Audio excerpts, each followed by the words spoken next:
Қайырлы күн! Бүгін сіздердің назарларыңызға бірінші сынып бойынша жаратылыстану пәнін ұсынамыз.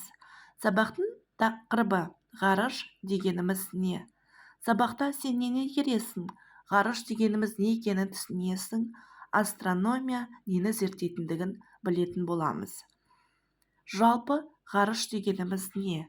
Бұл шексіз кеңістік. Онда ғаламшарлар, жұлдыздар және басқа да ғарыш денелері бар.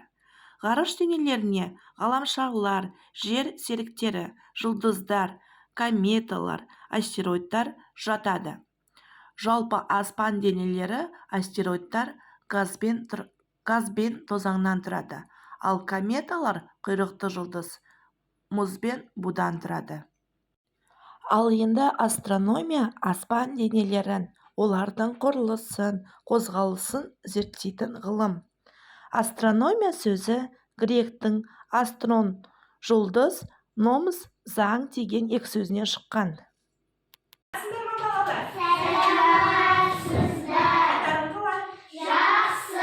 Сабаққа дайынбыз ба? Бәрі келді балалар, ал ендеше орындарына отыра қойыңдар. Балалар, біз сабағымызды бастамас бұрын бірінші ортаға шығып жаттық шеңберін құрып алайық. Бүгінгі сабаққа бір-бірімізге жақсы лебіздерімізді айтайық. Алға неге келіңдер. Қазір ортаға дөңгеленіп тұра қаламыз. Мен бастап біреуіне беремін, сосын жалғастырамыз, жақсы ма? Ал Аслан ешкімге былай тұра, өкілай былай тұра. Өкілай, бүгінгі күні көңілді өтсін.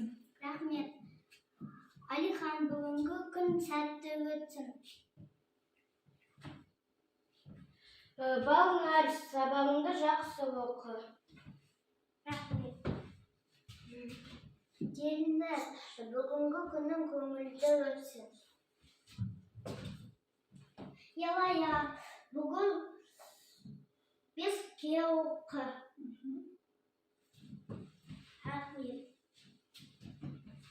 Жанара, бүгін денсаулығы мықты болсын. Рахмет.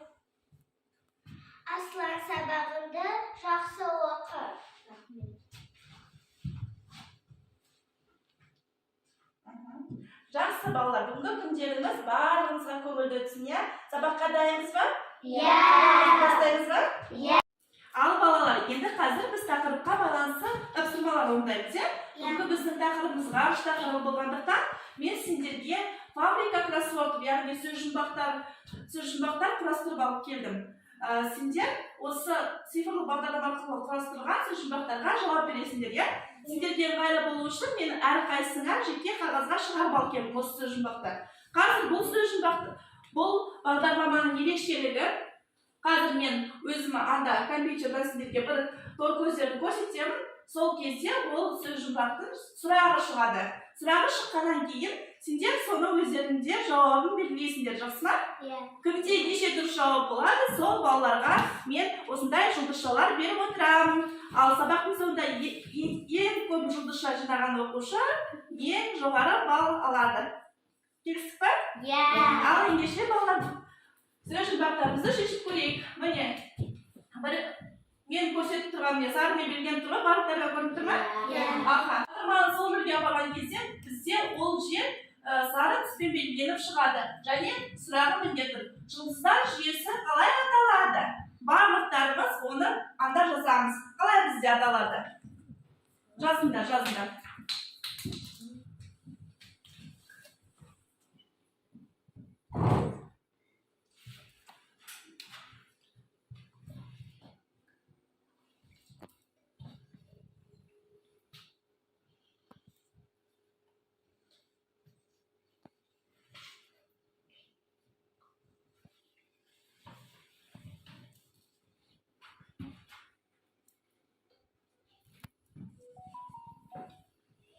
Балалар, жауап бердік па сұраққа?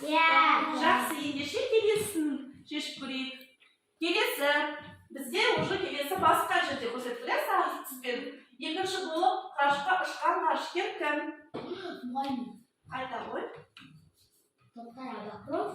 Екінші болып ұшқан кім бізде? Тоқтабай. Дұрыс айтасыз, жарайсың Аслан. Ал барлығымыз осы жерге жазамыз, иә? Талғат деп.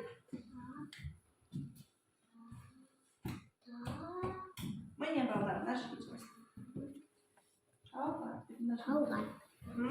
Жаздық па? Я. Келесіне дайынбыз ба? Я. Ал балалар, келесі біздің сұрағымыз. Алғашқы әйел ғарышкер кім? Алғашқы әйел ғарышкер кім бізде? Орысша ат. Валентина жаза қойыңдар. Жарайсыңдар балалар, өте керемет. Бүгін барлықтарың сабаққа өте белсенді қатысыңдар. Мен өте қуанып тұрмын сендердің ынталарыңды көріп. Және барлықтарында көп жұлдызшалар бар, солай ма?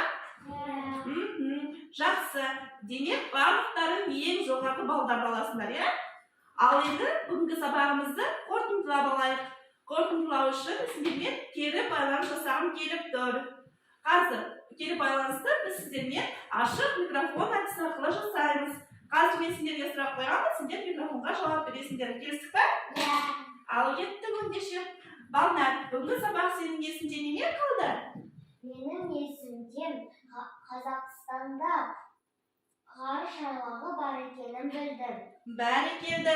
Аслан, саған сабақ ұнады ма? Несімен есіңде қалды? Маған сабақ ұнады. Мен ғарышкерлердің аттарын білдім. Керемет. Алихан, сізге ұнады ма? Иә, өйткені біз сөз жұмбақ шештік. Алиханға бізге сөз жұмбақтар шешкен ұнапты, иә? Ал Ирая, саған ұнады ма сабақ бүгінгі? Маған бүгінгі сабақ өте қатты ұнады. Мен тұңғыш рет Тоқтар Әубәкіров ғарышқа ұшқанын білдім. Үкілай, сенің есіңде не қалды? Ғарышкерлер туралы көптеген мәліметтер білдім. Жарайсыңдар балалар. Барлықтарыңа рахмет, иә?